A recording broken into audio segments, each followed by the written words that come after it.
15 ದಿವಸದಿಂದ ನಿರಂತರವಾಗಿ ಬಿಜೆಪಿಯವರು ಪಾಪ ಎಲ್ಲ ರಸ್ತೆಯಲ್ಲಿ ಉರುಳಾಡ್ತಿದ್ರು. ಈಗ ಕುಮಾರಸ್ವಾಮಿಯವರು ಸೇರ್ಕೊಂಡಿದ್ದಾರೆ ನಿನ್ನೆಯಿಂದ.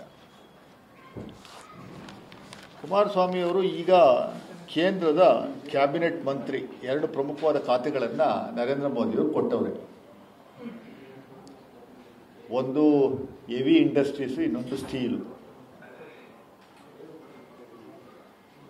ಈ MP ಆಗಿ ಗೆಲ್ಲುವವರೆಗೂ ಪಾಪ ದಿನನಿತ್ಯ 4 ಪ್ರೆಸ್ ಮೀಟ್ ಮಾಡಿ ಬೆಳಗ್ಗೆಯಿಂದ ಸಾಯಂಕಾಲದವರೆಗೂ ಬರೀ ಸುಳ್ಳುಗಳು ಹೇಳುವಂಥದ್ರಲ್ಲಿ ಗಿನ್ನೆಸ್ ಬುಕ್ ದಾಖಲೆ ಮಾಡಬೇಕು ಅನ್ನುವಂಥ ಉದ್ದೇಶದಿಂದ ಮ್ಯಾಕ್ಸಿಮಮ್ ಎಷ್ಟು ಸುಳ್ಳು ಹೇಳಬೇಕೋ ಅಷ್ಟು ಸುಳ್ಳು ಹೇಳಿ ಆಯಿತು. ಈಗ ಅವರು ಕೇಂದ್ರದ ಮಂತ್ರಿ ಇದ್ದಾರೆ, ಜವಾಬ್ದಾರಿ ಸ್ಥಾನ ಇದೆ. ನಾನು ಕುಮಾರಸ್ವಾಮಿ ಅವರಿಗೆ ಮನವಿ ಮಾಡ್ಕೋತೀನಿ, ದಯಮಾಡಿ ನಿಮ್ಮ ಮಂತ್ರಿ ಸ್ಥಾನಕ್ಕಾದರೂ ಬೆಲೆ ಕೊಟ್ಟು ಸುಳ್ಳು ಹೇಳೋದನ್ನ ಒಂದು 10% ಕಮ್ಮಿ ಮಾಡಿ ಅಂತ. ಒಂದು 10% ಸುಳ್ಳು ಹೇಳೋದನ್ನ ಕಮ್ಮಿ ಮಾಡಿ ದಯಮಾಡಿ. ದಾಖಲೆಗಳಿದ್ದರೆ ದಾಖಲೆಗಳ ಸಮೇತ ಮಾಧ್ಯಮದವರಿಗೆ ಬಿಡುಗಡೆ ಮಾಡುವಂಥ ಕೆಲಸ ನೀವು ಮಾಡಬೇಕು. ಸುಮ್ಮನೆ ಏನೋ ಒಂದಷ್ಟು ದಾಖಲೆಗೆ ತಗೊಂಬಂದು ನೋಡಿ, ಇಲ್ಲಿ ದಾಖಲೆ ಇದೆ ಅದು ಯಾವುದೋ ಮ್ಯಾಪ್ ತೋರಿಸಿರೋ, ಮ್ಯಾಪ್ ನಿಮ್ಗೆ ಅರ್ಥ ಆಗುತ್ತೋ ಇಲ್ವೋ ಗೊತ್ತಿಲ್ಲ, ಯಾರು ಹೇಳ್ಕೊಟ್ರು ಏನೋ ಗೊತ್ತಿಲ್ಲ. ನಾನು ಮ್ಯಾಪ್ ಇದೆ, ನಾನು ತಗೊಂಬಂದಿದ್ದೀನಿ. ನಾನು 300 ಪೇಜ್ ಡಾಕ್ಯುಮೆಂಟ್ಸ್ ಇದೆ ಇಲ್ಲಿ. ನಾನು 300 ಪೇಜಷ್ಟು ಡಾಕ್ಯುಮೆಂಟ್ಸ್ ನನ್ನ ಹತ್ರ ಇದೆ. ನಿಮ್ಮಲ್ಲಿ ನಾನು ಮನವಿ ಮಾಡ್ಕೋತೀನಿ, ಕುಮಾರಸ್ವಾಮಿ ಅವರು ದಯಮಾಡಿ ನನಗೊಂದು 10 ನಿಮಿಷ ನೀವು ಸಮಯಾವಕಾಶ ಕೊಡಬೇಕು. ನಿಮ್ಮ ಜೊತೆ ಬರ್ತೀನಿ, ಮಾಧ್ಯಮದ ಮುಂದೆ ಚರ್ಚೆ ಮಾಡೋಣ.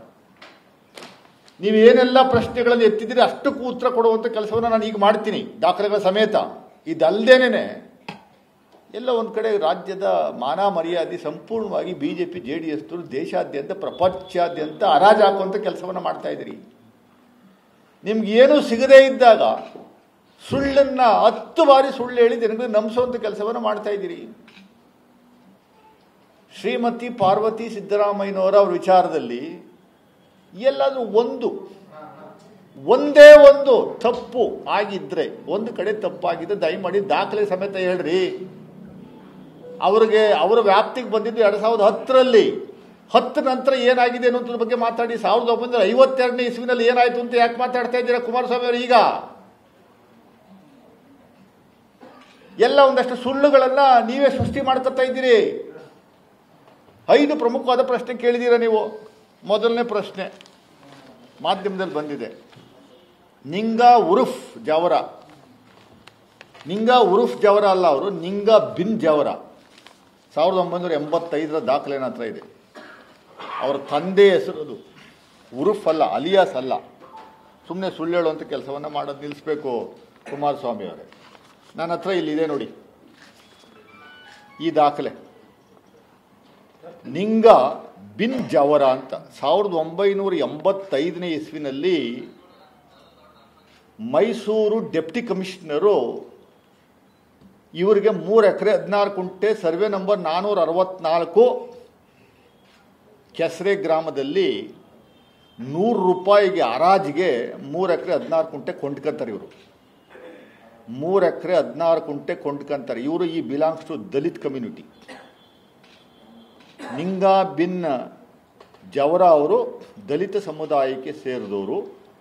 ದಲಿತದ ಕಾನೂನುಗಳ ಅನ್ವಯ 1985ರಲ್ಲಿ ಮೈಸೂರು ಡೆಪ್ಟಿ ಕಮಿಷನರ್ ಅವರು ಹರಾಜು ಮಾಡ್ತಾರೆ ಜಮೀನನ್ನ. ಹರಾಜಿಗೆ 100 ರೂಪಾಯಿಗೆ ಇವರು ಕೊಟ್ಕೋತಾರೆ.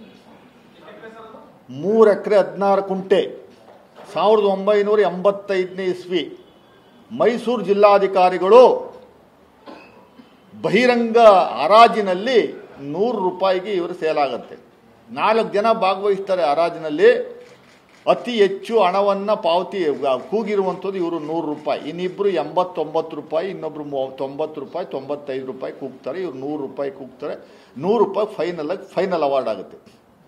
ಗ್ರಾಂಟೆಡ್ ಲ್ಯಾಂಡ್ ಅಲ್ಲ ಇದು, PTCL ಕಾಯ್ದೆ ಅನ್ವಯಿಸಲ್ಲ. ಹಿಂದೆ ಯಾರೋ ಮೈಸೂರಲ್ಲಿ ವಿಶ್ವನಾಥ್ ಅಂತ ದಿನ ಬೆಳಗ್ಗೆ 4 ಪ್ರೆಸ್ ಮೀಟ್ ಮಾಡುವಂಥ ವ್ಯಕ್ತಿ, ಇದು ದಲಿತ ಲ್ಯಾಂಡು ಗ್ರಾಂಟೆಡ್ ಲ್ಯಾಂಡು ಅಂತ ಹೇಳ್ಕೊಂತಿರುತ್ತಿದ್ರು. ಇವರು ಸ್ವಂತ ಸಂಪಾದನೆ ಮಾಡಿರುವ ಜಮೀನು.